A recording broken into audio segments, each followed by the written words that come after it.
Hello, everyone, and welcome to Ventures, a new show where my guests and I get to explore entrepreneurial stories, problem spaces, market landscapes, and examine together how new ventures, either personal ventures, for-profits, nonprofits, might be able to be spun up and grown to benefit humanity. In today's episode, we're going to be talking about all things branding, visual design, brand values, brand personas, competitive landscape analysis, and all the different components that are necessary in order to visually and in speech and writing communicate to your customers the essence, the promise behind what you're trying to convey. My guests today are Elisabeth Hass and Natalie Grummer. They are fellow general partners with me at Proda Ventures, and we provide a variety of different services for founders, for enterprises and their innovation departments. And what we're going to be talking about today is all the different nuances and approaches and tools and tricks and techniques for coming up with those brand values, personas, competitive landscapes, logo, name, etc. So I'm very excited about this conversation and sharing it with you. So if you're watching, you can listen anywhere that you get your podcasts. And if you're listening, you can visit wclittle.com to view this episode and see all the different show notes that we have specifically for this episode for all the different resources that Elisabeth and Natalie bring up with regard to tools that you can use as you go about branding your ventures. So with that, please enjoy this conversation with Natalie and Elisabeth.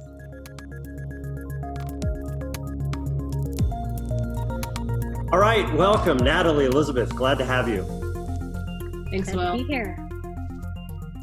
Absolutely. Natalie, would you mind starting and introduce yourself? Yeah, gladly. My name is Natalie Grummer. I live in Sisters, Oregon. We're right outside of Bend in the mountains. I am a visual designer and general partner at Proda, so I work with Will and Elisabeth and get to see their lovely faces like this on Zoom and talk frequently. Let's see, my background, I actually started off in the architecture world. I have a degree in architecture, and I have never actually really used that. I graduated and had kids pretty early. That led me into freelancing and working for myself in a number of creative endeavors, and kind of just found my way working with people I knew in Seattle and elsewhere in the startup world, doing branding and design and visuals and graphics and stuff for them. And that led into a working relationship with Will and Proda. And so, yeah, a couple of years down the road, here I am having a blast getting to innovate and do awesome things on the startup front across a number of cool endeavors, which is really awesome. And yeah, allows me a lot of flexibility to mom it. And that's pretty much me. Awesome. Welcome. Elisabeth, I'm super excited for this conversation. Want to introduce yourself? Yeah, very excited to talk about branding and archetypes and design with you both. Hey, I'm Elisabeth. I am currently in Saugatuck, Michigan, though I'm nomadic, and typically during non-pandemic times, I'm traveling all over the world. I'm actually going to be heading out to Will and Natalie's part of the country next month. So excited to hit the road again. But I'm a general partner at Proda, where I build brands, develop content strategies, write, and flex in however I can to help the startups that are in our community. Also the founder of Chariot, a new brand that is focused on wellness on the go. And yeah, for my entire career, I've been in this startup space and doing a lot of work with mission-driven organizations.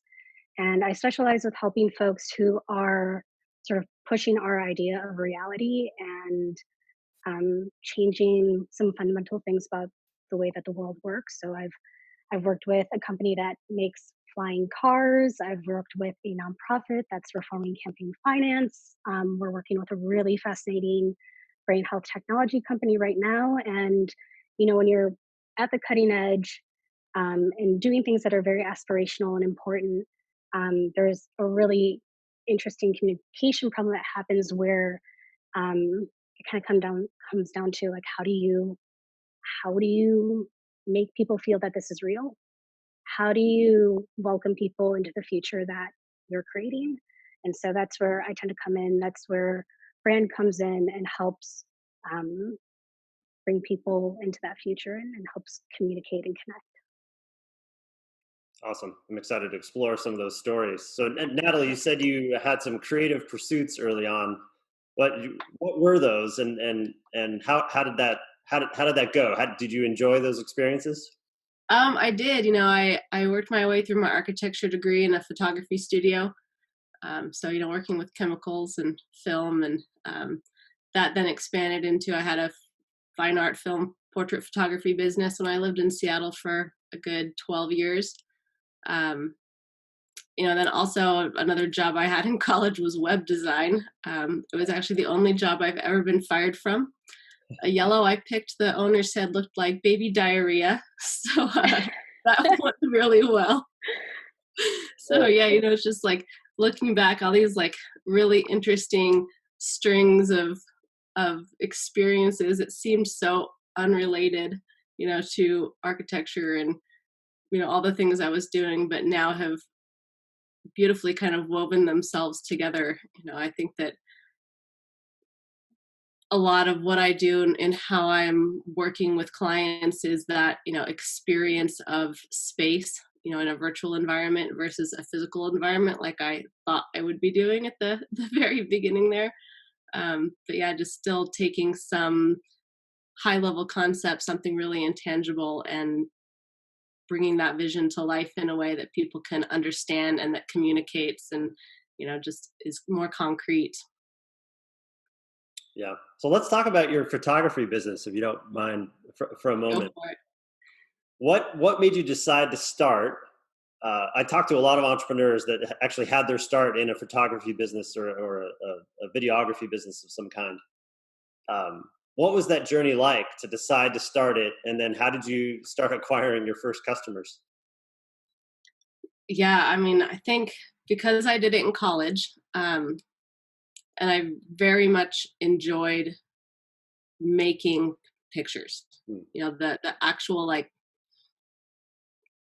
analog side of capturing a photograph and using light, using all the things in design with contrast and proportion and, you know, everything that, you know, I felt like I was kind of easy as breathing talent good at. I was able to do very quickly and with good results. So I thought, right? So then the next logical step is, how do you make money from something like this? So that was really kind of the catalyst. I think, you know, I was several years into my kids being born and still pretty young, and they're really close in age. I have three girls, and they were 3 years apart. And I just really wanted a creative outlet, you know, beyond coloring books, you know, not to minimize that because that was really awesome and fun too. But yeah, something where I could work with people and still mostly be homeward and mom focused. And so just so many networks within other moms in the community, other families, you know, and family portraits was kind of a logical fit because I knew people. And you know, they had seen pictures that I had taken of my kids, and I was posting, I was blogging. So I just started a business. You know, I put up a website, turned my open sign, and there I was. Um, and then yeah, it became like the hustle of like actually having to get business. You know, you don't just turn the open sign and they come flooding through your door and calling you. It really is a legit business. And you know, it was also a very saturated market. You know, it still very much is. You know, the momtographer of, you know, any mom with a DSLR, you know, opens up shop and charges, you know, pennies for what you're trying to build a real legitimate business around, and you know, Mm. contribute an income to your family. And have to pay your taxes and have to, pay for all of the overhead that running a business takes, equipment, etc. And I think that was probably the harder side of things for me, was like the business side. I love the creative side. I really had to work to learn the business side. Hmm. And how did you approach the creative? How did you approach the brand and the creative around that company? I mean, it evolved so many times, like as I evolved as an artist and as a creative, and really honed my medium. I mean, I very quickly differentiated myself as a film photographer. In a sea of digital, I was 100% analog. So then it comes down to mastering and knowing your film stock, how light and color and texture is going to render on that medium. Finding a really good lab to work with to do all of my development, because I sent film off and then I'd get digital downloads of scans back. So then all the post-production was just like shooting digitally, but the capture was all on film, and it just had this depth and this dynamic range and richness that like I still really don't think you can fully emulate on film. It's gotten a lot better. There's a lot of work that's been done on the technology front, as well as the back end and the editing. So I know a lot of people who are hybrid, and you really have a hard time telling anymore between their film and their digital. But for me, the digital was more balls to juggle, and the film was so much more intuitive that I could just go out and capture and know I was getting exactly what my vision was, exactly what was in my head. So that really drove how I built my brand. I really aimed to be higher end, fine art, 100% film, and that really set the tone of my aesthetic, my branding, my vibe, how I positioned myself and priced myself in, as I said, a very saturated market. But yeah, it's an evolving process, right? As Elisabeth knows, like there's always version 1.0 and then version 12.0. Yeah. Yeah, especially with a nascent business. What you are at that very beginning is not what you're going to be even 6 months down the road, let alone 5 years, 10 years. So I think it's really important when you're building a brand, whether it's personal or for an organization, to think about, some things are going to probably always be there, like your values. But then some things are going to shift over time as you start to wield your powers and grow your business, and things change, and that's okay. And that was the surprising thing to me, that I found that I really enjoyed the evolving of the brand. Yeah. Like the working on the business, just not working in the business. Yeah, for sure. And it's a creative process as well. And it's one that, I love using that as a starting point with my own endeavors too, because that's what I enjoy. And a lot of times, like, that's the most fun part for me. But then, figuring out how to make that synchrony from communications to look and feel to even your financial model, like having that synchrony across all these different elements, and having it anchored in things like values and vision and mission, kind of give, I don't know, they supercharge that endeavor. They supercharge that company or that startup or that organization. Um, Yeah. Wow, lots to talk about there. I wanted to come back to, you mentioned the term digital nomad, Elisabeth. yes. Tell us a little bit, what is that, and what made you decide to go on that particular venture yourself? Yeah. So a digital nomad is someone who most often has a digital job. They're able to work remotely, and have that liberty to sort of work wherever they want, travel all over, as long as they have a decent internet connection, so that they can keep doing their job. I have been nomadic for about 2 years now, and have traveled mainly domestically around the US, I got a car when I was embarking on all this, an awesome '05 Honda Element. And yeah, I've taken that to Santa Fe, San Diego, Eugene, Oregon, uh, Grand Tetons, Yosemite, all sorts of amazing places. Not all those places have great Wi-Fi, but they're great places to inspire great work. So yeah, also went to Lisbon and Barcelona and have spent a little time abroad. And for the last few months, have been hunkered down here in Michigan. Started off the year with grand ambitions to go to every continent, and plans changed. But And COVID hit. yeah, yes, And so yeah, and it's been interesting. when you travel around, how I've long you typically stay in the different areas? Like how long were you over in Portugal and Barcelona?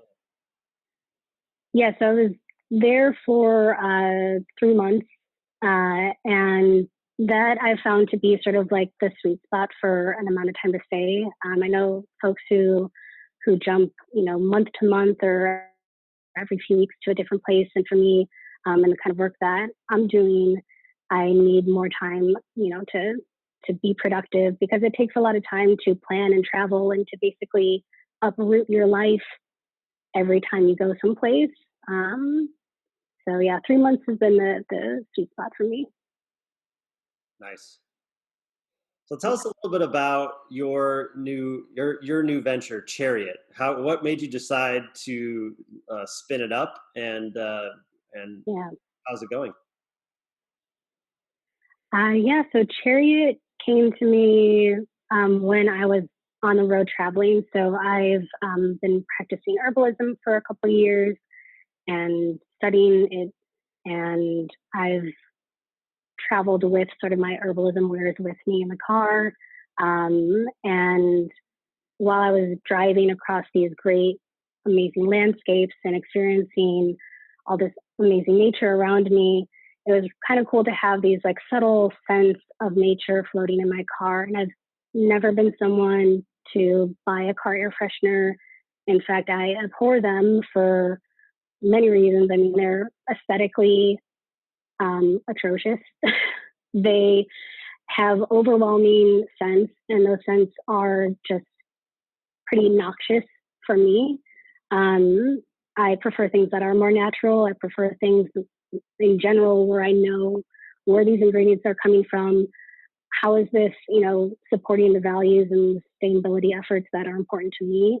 And, all that has kind of gone into Chariot. And our first product is a sustainable, really aesthetic, beautiful car diffuser. So it works as an aromatherapy diffuser. You put some essential oils on it, and it just brings not only some personalization to your car, but also, helps along with the ride. When we have these things that are aesthetic, when we have these things that, are pretty amazing, powerful scents like Atlas cedar or helichrysum or rosemary. Like these are things that can kind of help along with our journey. So that's Chariot, and we went into it sort of designed for the car, but what we've realized with this product is that it works really well also, in commutes.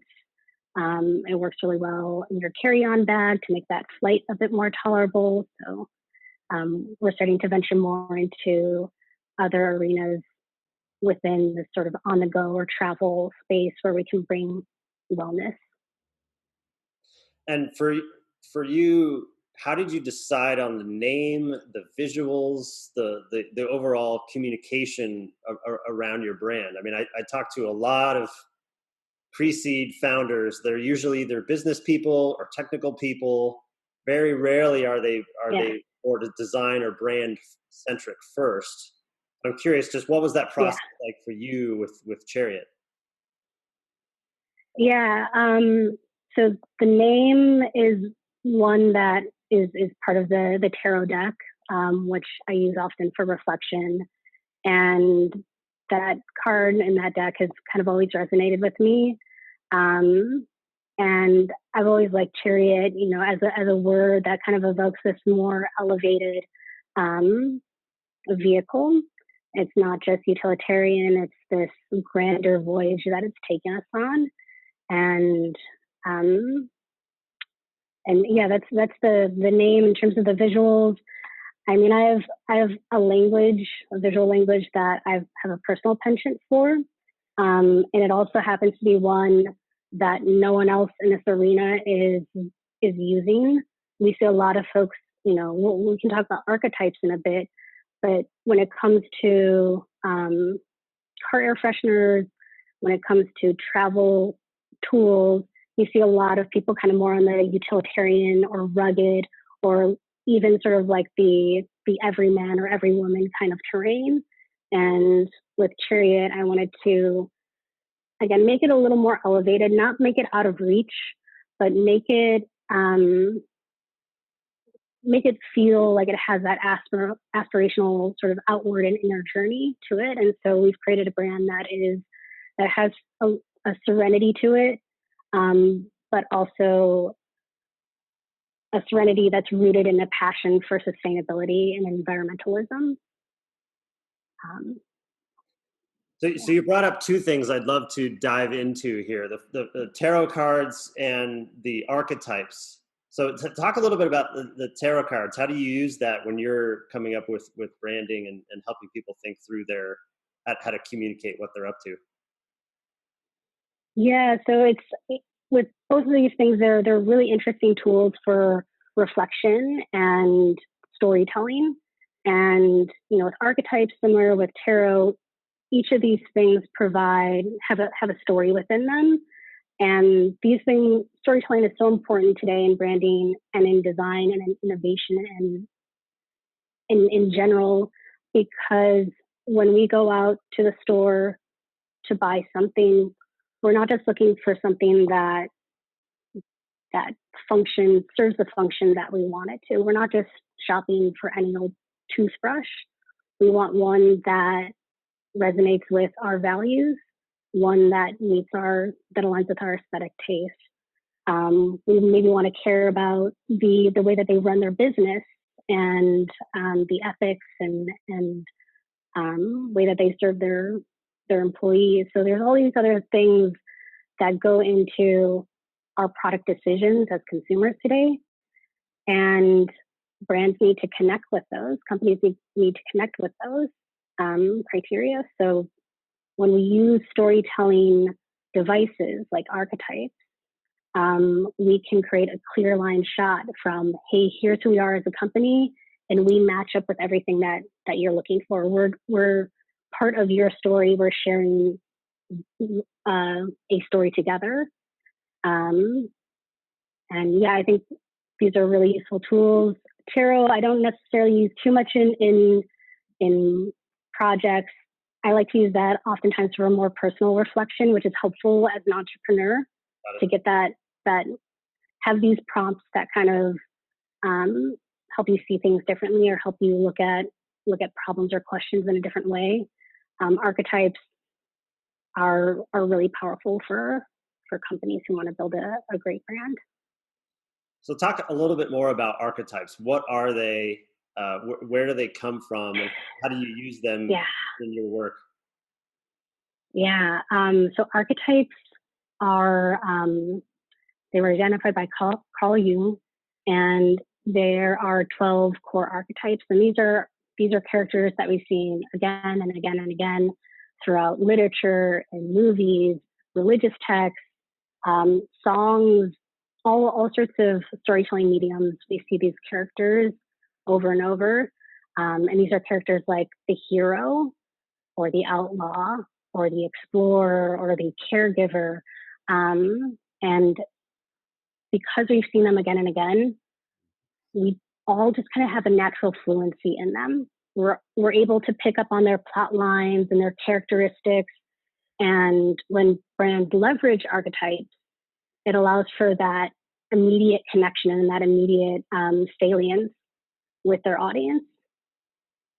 So, yeah, again, super powerful tool, and one that I love using, and one that I find to be really helpful with the folks we work with to help them even, ingrain the story themselves and start to shape their own story. Yeah, that's fascinating. And Natalie, for you, I've seen you come up with just the most amazing visuals on a variety of brands we've worked with at Proda. How do you do that? Do you go through a process like Elisabeth's describing, or do you? Often I'll see Elisabeth maybe tee something up, and then you translate that into visuals, or how do you do that? Yeah, I mean, I think that's where it's really cool when you work collaboratively with people who are drastically different from you and approach things from a very different place. Like, I'm not the most like touchy-feely person. That's not where I start from, like Elisabeth has expressed. I'm much more pragmatic, but I'm really interested in human perception and behavior, and what visually can evoke an emotive response. So there's that almost like the emotional intelligence side of being able to understand how others are going to emotionally respond or see something or attach onto it, and how that thing that you're creating can then communicate or exemplify what Elisabeth is really great at identifying and bringing to the surface with the storyline and the story arc and an archetype, and just all of those values. And so I feel like I then have a great place to start from to then match colors, textures, form to it, to make sure that those are visually expressed, not just written out.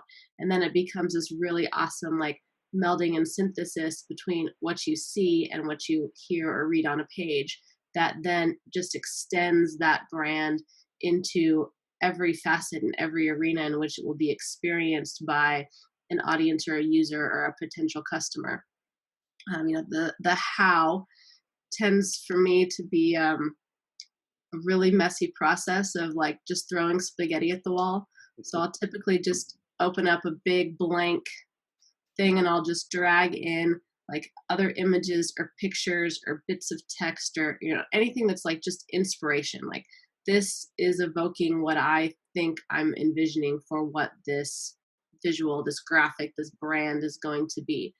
And then kind of start to sort and organize into different categories to then kind of distill down what are the core elements that I'm looking for. And then I'll just start to riff, and I'll either sketch or just draw something out digitally, and just come up with a ton of ideas, right? Just the spaghetti on the wall.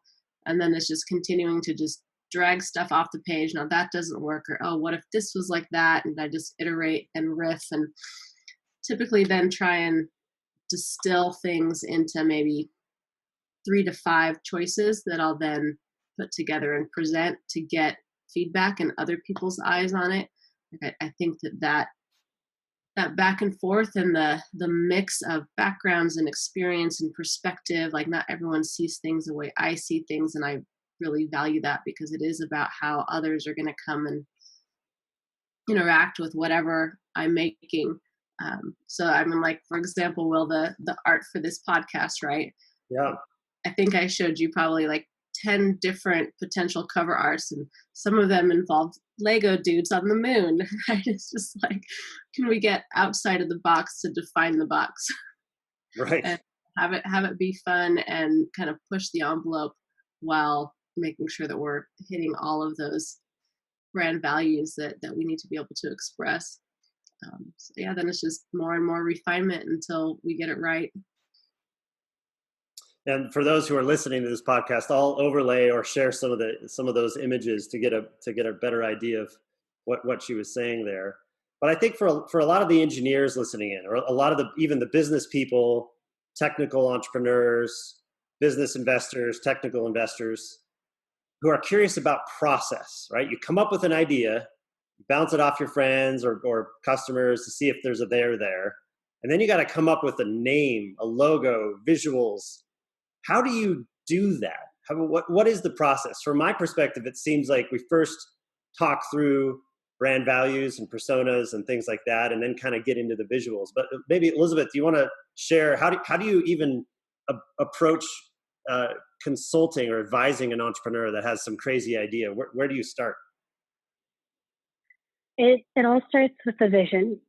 What are you reaching for? And from there, I think everything else can kind of fall into place. It takes time, a little bit of time to put those pieces in place. But part of what I've built my practice on is making that brand building process as efficient and streamlined as possible, knowing that it's going to be evolving over time as the company evolves, and also knowing that we're working with startups, like we're working with live fire here, like we've got to, get things in place and keep things moving. And there's a way to build a strong brand without having to invest months and months like these huge corporations often do.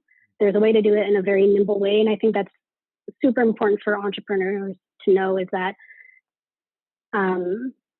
that this is not a step that's going to take away from the importance of the technology that you're working on, or the hardware that you're working on. In fact, it's something that is going to pay dividends throughout the course of your business. When you know what your vision is, when you've pinpointed your differentiation, when you've done a bit of research and have identified what you can message on that positions you in a more attractive way against the competition, that makes you part of a global conversation that's happening, that is, again, supercharging your company. And I think it's important to note too that we'll talk more about design and sort of the marketing side of branding, but to me, that is 20% of what branding is, and 80% is about that internal alignment and building that internal compass about who you are, what you do, and why it matters. Yeah, I 100% agree. I mean, I think that for entrepreneurs that are starting out, or a company that's going to brand, it's not just slapping a logo on something. Like, the heavy lift is exactly what Elisabeth was just talking about. And then it makes the fit for anything graphic or visual to flow from that. And it's always going to be measured against that.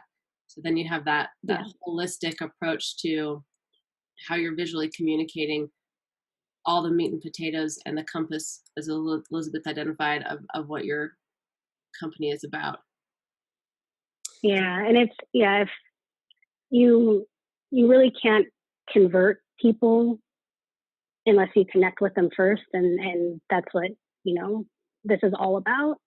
And in terms of process, I know I kind of skipped over that, Will, but happy to share. If we want to include my email or link to me somehow in the podcast, like, I'm happy to share processes and tools and things that are sort of in my arsenal from all these years. But I do want to emphasize how you go about it is kind of up to you, and maybe less important than being committed to doing it in the first place. And why is that so important? What if somebody neglects thinking deeply about brand or visuals when they're trying to just get the business aspects or the engineering aspects of their business up and running? What are the pitfalls there? What have you seen that can happen? I mean, overall, if you're a business, it's very easy for you to lose money because you become very reactive and distracted. You are maybe always kind of like looking over your shoulder and watching what the other guys are doing, instead of staying true to your vision and your business goals. And branding is an art and a science. It isn't just about storytelling. It's also strategic. And yeah, when you don't have a strong brand, I've seen folks who are losing money, who have a team that is kind of falling apart because there is nothing keep like cohering them together, keeping them together. And yeah, it's easy to kind of lose your grip on the reins when you don't have a clear idea of where you're heading. Yeah, I like what you're saying about how thinking deeply about all aspects of branding is a business strategy, is a really competitive edge to keep Yeah. focused and heading in a direction that's going to be valuable for your customers and your overall business. I mean, from a visual side of things, people make visual judgments in like a fraction of a second. So if you're turning people off or turning people away inadvertently because you haven't put that thought and that time into visually communicating exactly who you are in a way that really fits your brand and is, for lack of a better term, like attractional, then you really kind of put yourself in an uphill battle. I mean, anything from a pitch deck to a website to a business card or whatever it is, right? Like the human's ability to visually process information and make judgments from what they see so quickly, like that is an opportunity that if you don't nail it to the best that you can, you miss out.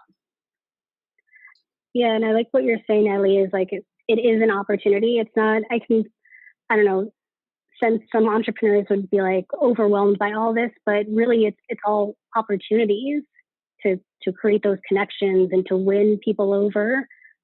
Because again, unfortunately, functionality alone isn't enough to cut it these days. People's aesthetic sensibilities are really high.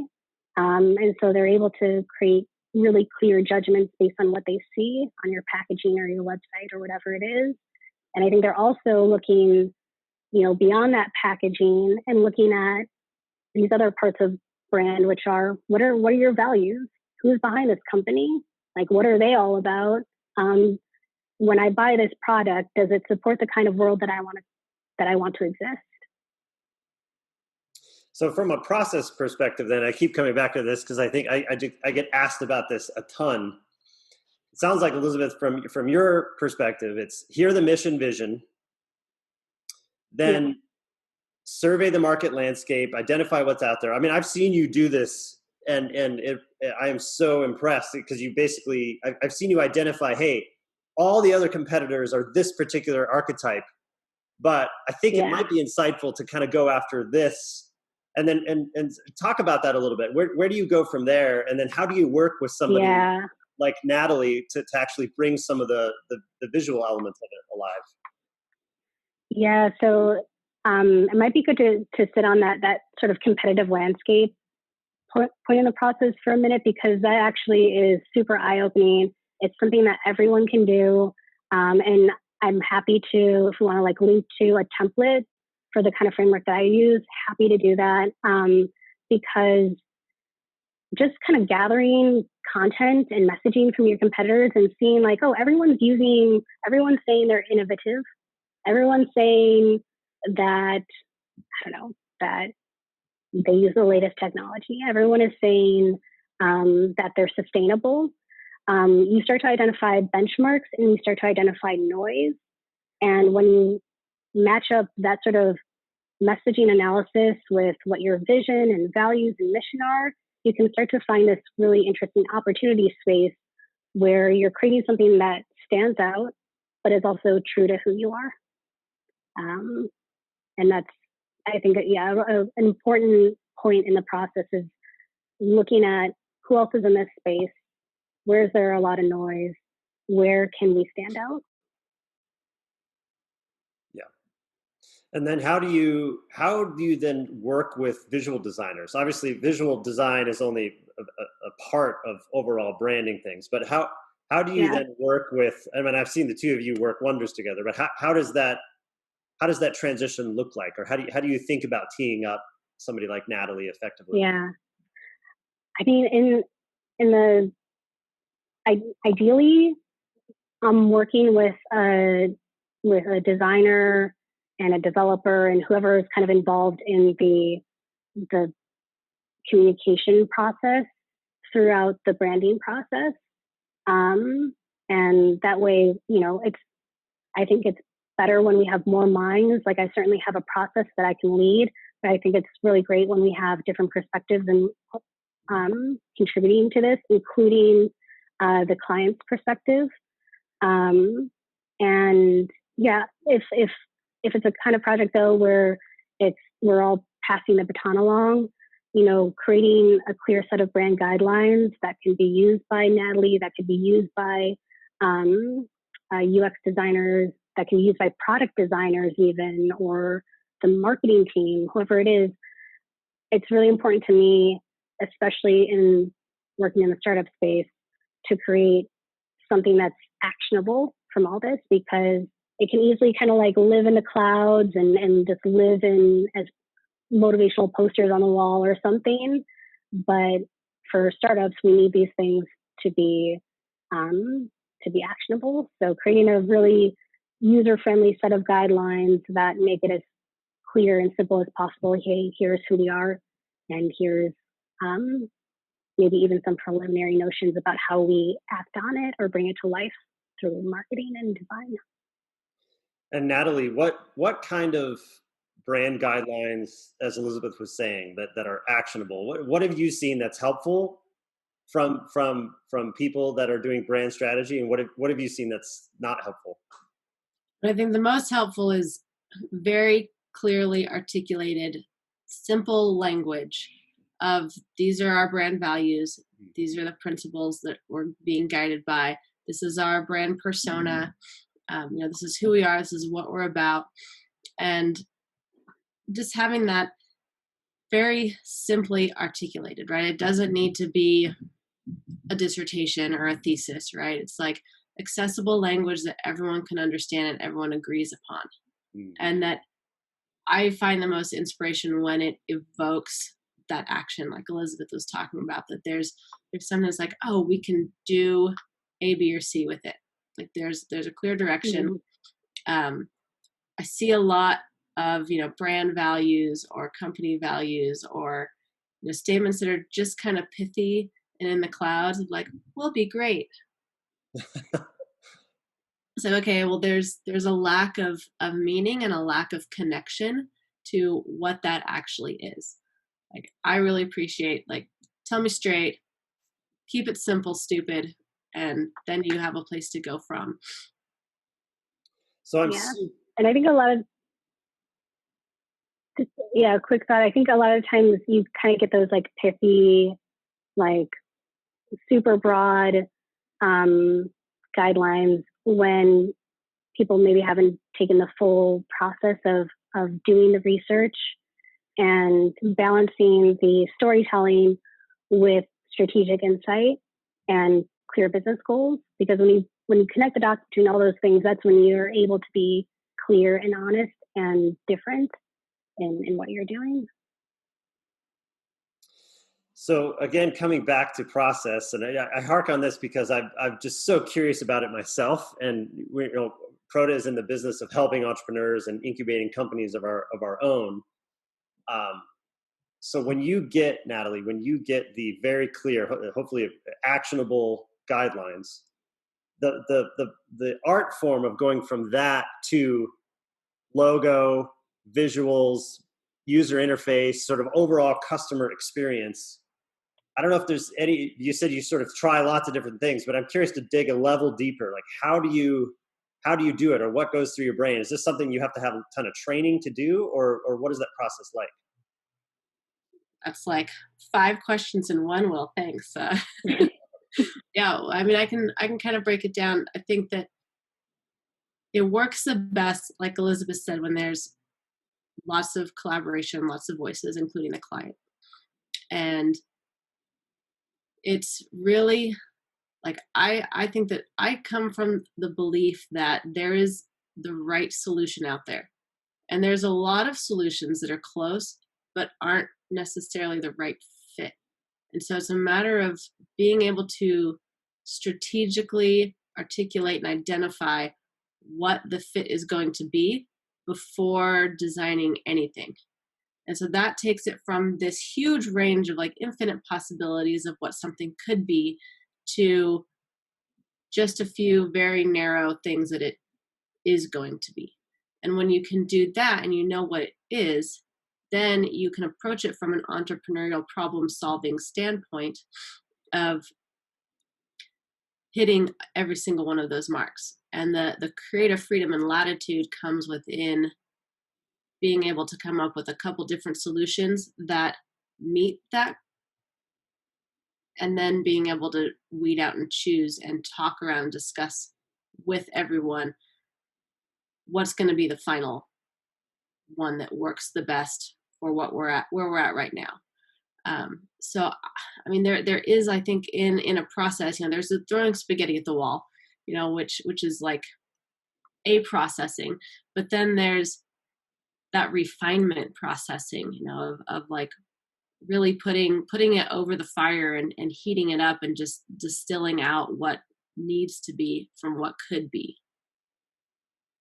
And then do you need to go get a master's degree?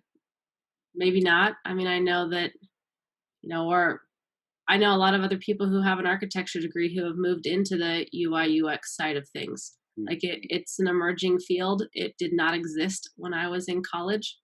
I think my one of my oldest daughters, she's 15, almost 15, and she is an amazing illustrator, like unbelievably creative. And we have this conversation of like, what can you do after college, or sorry, as you move towards college and through high school? Do you need to go get a 4-year degree from a university if this is something you want to do? Or are there opportunities to get some training? A lot of it's like free on YouTube. That my kids are on YouTube all the time, like learning different design and drawing techniques. Like the information is out there if you want it. Learning the programs, learning the basic tenets of design, and just start doing stuff. Get your work out there, get, opportunities to work on your stuff and make it better and, keep growing. So I don't know that there's really like a clear, how do you get to this career path? Like it's pretty open-ended at this point. And I think that's really exciting, right? To move into, for our kids. I mean, Will, your kids are similar ages, that,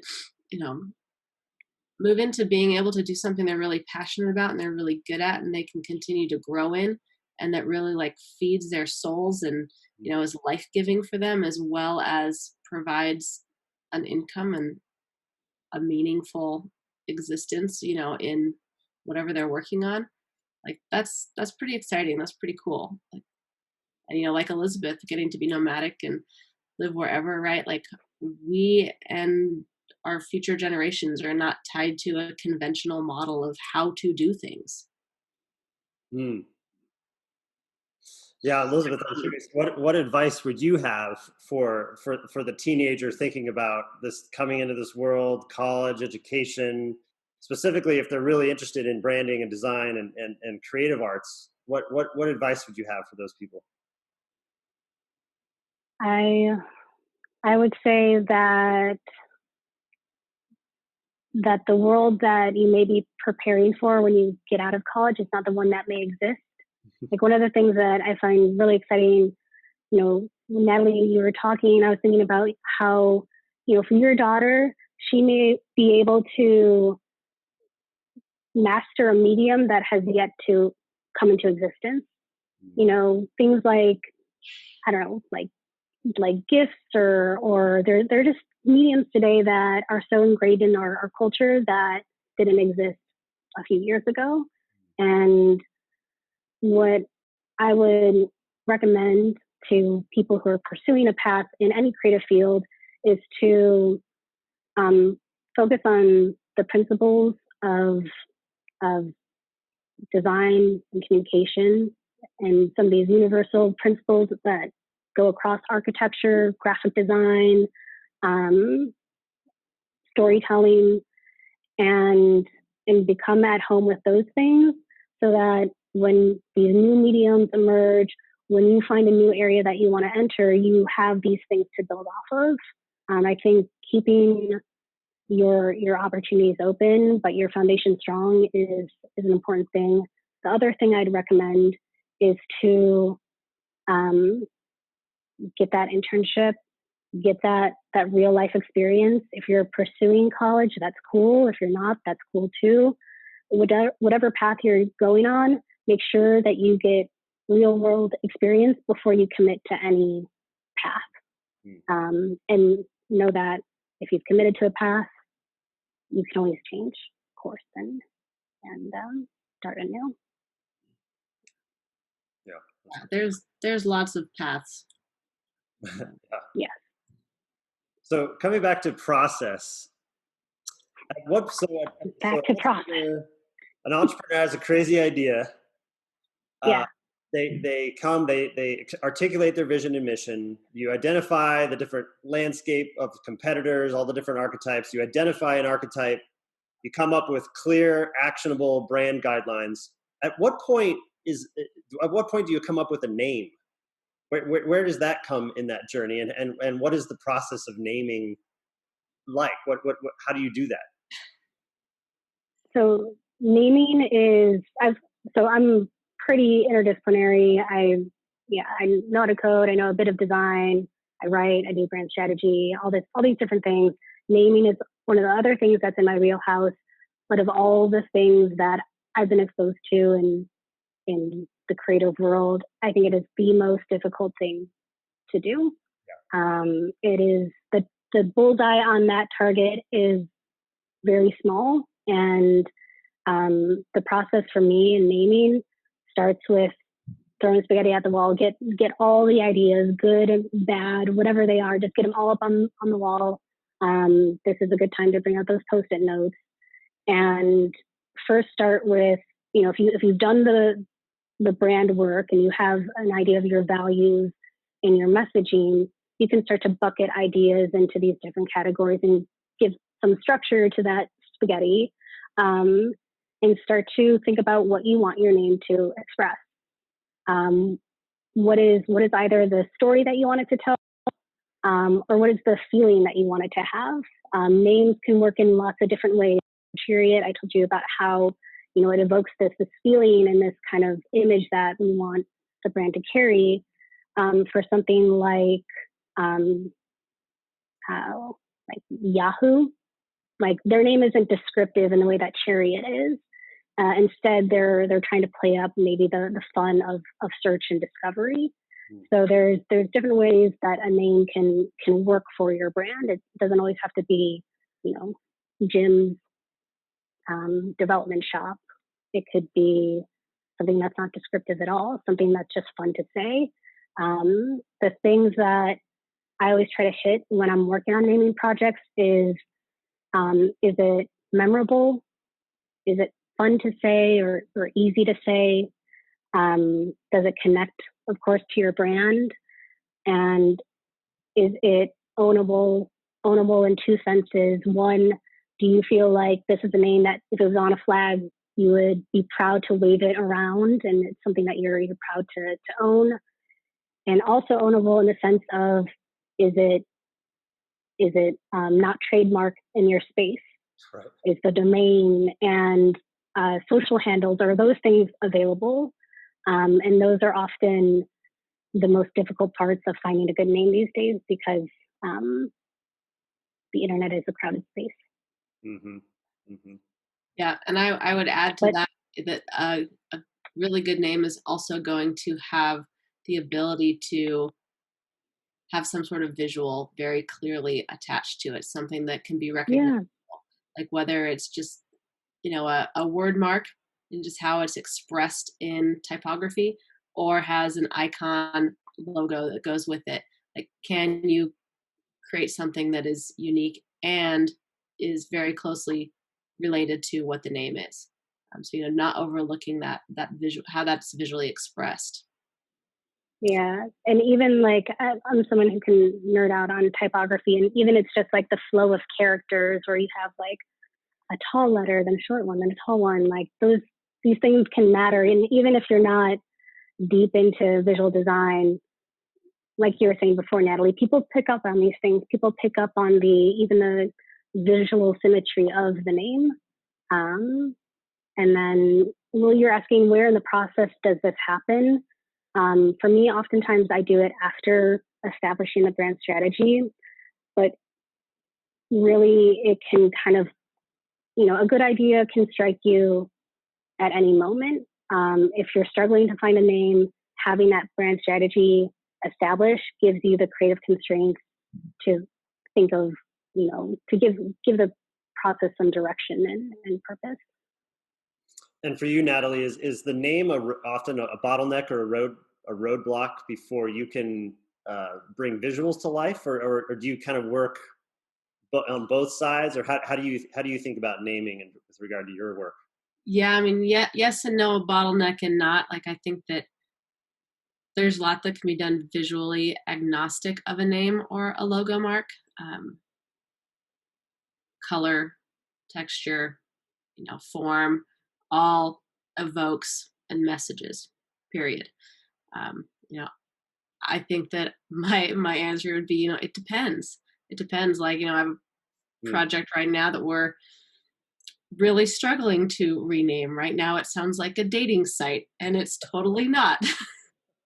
But I must have 5 pages of spaghetti on the wall trying to come up with something, and nothing has really stuck just yet. And I think part of it is really defining what the company is and what the product is, and we haven't got there yet. And so you can't push a square peg into a round hole. Really holds true.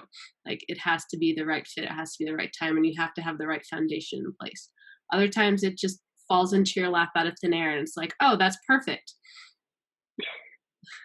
But that, I think that doesn't happen as often as we would all like.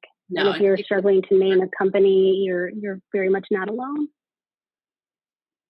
Yeah. So two recent examples, at least for me. I've had this vision really for 10 years, and finally just pulled the trigger to have this video podcast, and thinking of a name and thinking about the visuals and what the overall brand, and the two of you were extraordinarily helpful. So we went through this process together, exactly like we've been describing. I had sort of a vision for it. You helped me identify between the tarot cards, the archetypes, how we would think about it. We experimented with lots of different names, lots of different visuals, and we could share some of those here in the show notes, or even overlay on the video here. And so that was once I realized that the name really doesn't matter. The content of these episodes is what matters.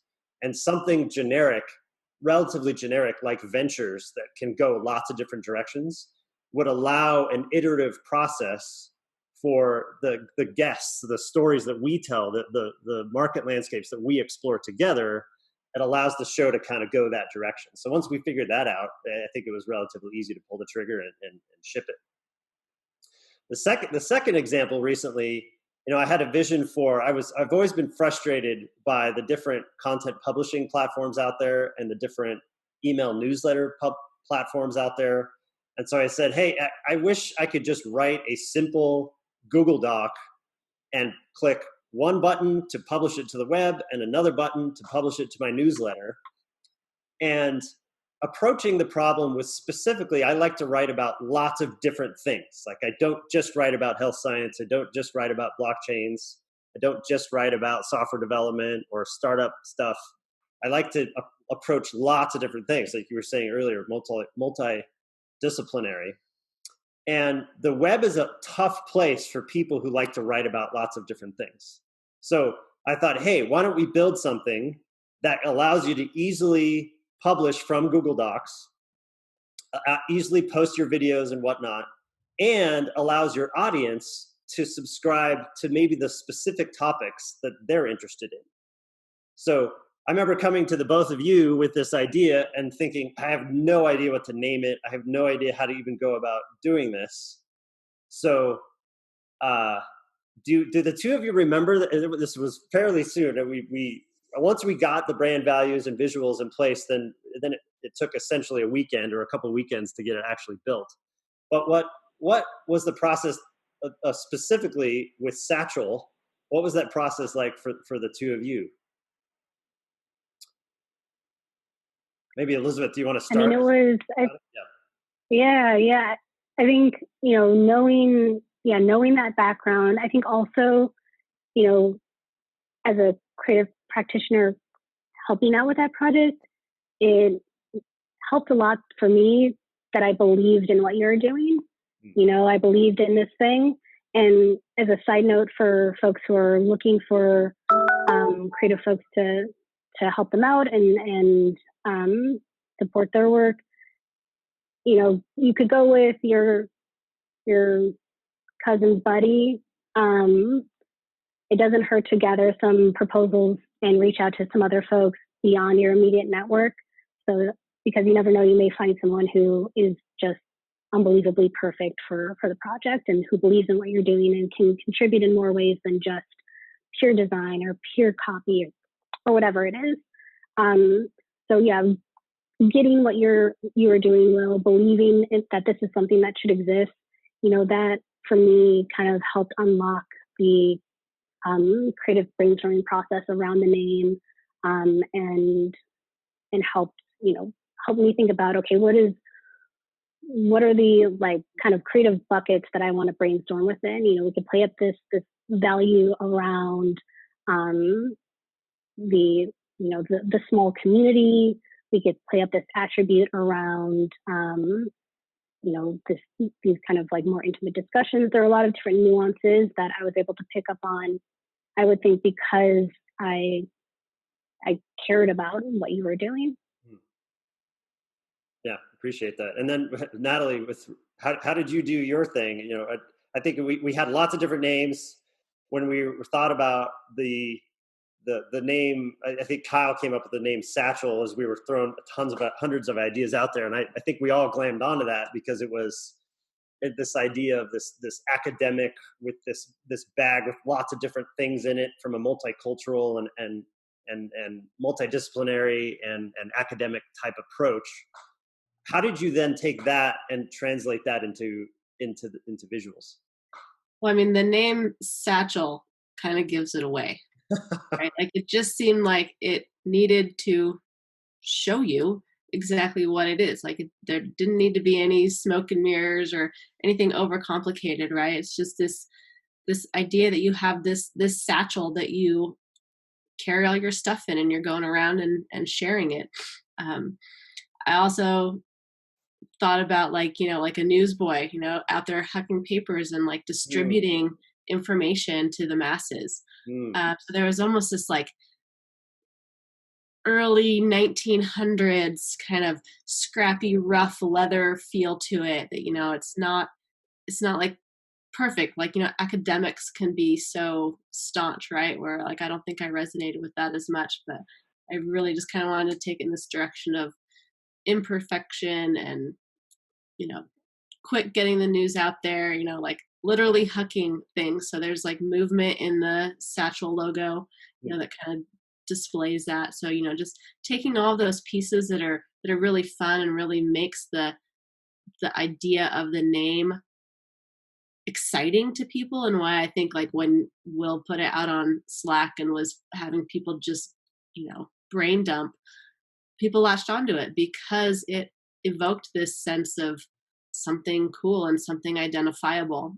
So, whatever the visual ended up being needed to align with that, and having a color scheme that's a little bit vintage, having some typography that, throws back to typewriters and, clunking out your ideas onto a piece of parchment. I mean, it just kind of came together and tied a bow on the whole ideation of it. Yeah, I really appreciate that. That was a fun, rapid prototyping, rapid experience to get a brand out there. So one of the final questions I have for the two of you is the work that you do. What is fun and or meaningful to you about the work? What really gets you energized about the particular aspects of the work that you do? Maybe Elisabeth, you want to go first? There is so much that I love about the process. There's so much about this work that is meaningful to me. I could talk about, the collaboration. I could talk about, the just being able to work with all these different folks in all these different fields and being able to jump from aviation to biotech to energy and all these different fields. I think for me, the moment where I feel the most gratification is when I see the light bulb go off for the client and I see that the work that we're doing is helping them understand their own business maybe clearer, better than they did before we all started. And knowing that we've given them a tool that's not only going to help them communicate, but that's going to help them, continue to build better products, to hire the right people, to make the right business decisions, knowing that they have that compass for their organization is something that I treasure. Amazing. Yeah. How about you, Natalie? I mean, really similar sentiments, right? Like at the end of the day, we're helping people find meaning and put all of their best selves and the best aspects of what they're building forward in a way that other people can see and understand and get excited about. So, to be able to create something and deliver something to someone where they're like, that's what I had in my head, but I didn't know it. Like, you've made it look exactly like it should look like. And then that can carry them forward and, put their idea out in the world in a way that just looks really good and just helps them grow and scale and change the world and fulfill their purpose and their dream. Like that gets me really, really, really excited. And that's probably the most validating part of all of this, right? Is just to be a part of taking something that's in someone's head and making it real. Yeah, amazing. Yeah, so I really appreciate the two of you and your talents and the time you've taken for this conversation. Maybe as a final question, where can people find more about you and your work online? Elisabeth? So you can learn about Chariot at hellochariot.com. And then my own personal website is theelisabeth.com. Nice. Elisabeth is very on top of it. I am terrible at self-promoting. But I am on LinkedIn, or I am on the Proto Ventures website where you can connect with me if you so choose. Awesome. Thank you. Well, this has been super enjoyable. I've learned a lot. I think the listeners and viewers will also appreciate kind of how we were able to talk about both kind of the science and the art and the multidisciplinary nature of all of these different topics. So very much appreciate it. Thank you to the two of you, and I will enjoy hopefully a part 2 coming soon. So thank you. Thank you, Will, so much. Thank you. All right, a couple quick things before you go. Number 1, I have a general newsletter where I write about health science, emerging technology, software development, startups, and a variety of different topics that we talk about on this show. So you can visit wclittle.com and hit the subscribe button, or you can actually subscribe to specific topics that you care about most. Number 2, I have a portfolio company with my partners and I at Proto Ventures called Startup Rocket. If you visit startuprocket.com, there, if you are spinning up a new venture, you can receive customized coaching for your business model and the vertical that you're tackling. And it's a place for you and your teammates and your advisors and your investors to be all on the same page to make sure that you're not missing anything as you go about the important entrepreneurial work that you're about to get yourself into, or that you have been into for quite some time. So thanks for watching. Thanks for listening. If you're watching, you can listen anywhere that you get your podcasts. And if you're listening, you can visit wclittle.com to view the episodes and check out the show notes for following up in more detail for any of the topics that we talk about. And if you wouldn't mind leaving a review anywhere that you watch or listen to this show, that would be super helpful, help get the word out, and helps other people consume and interact with this content. Thank you.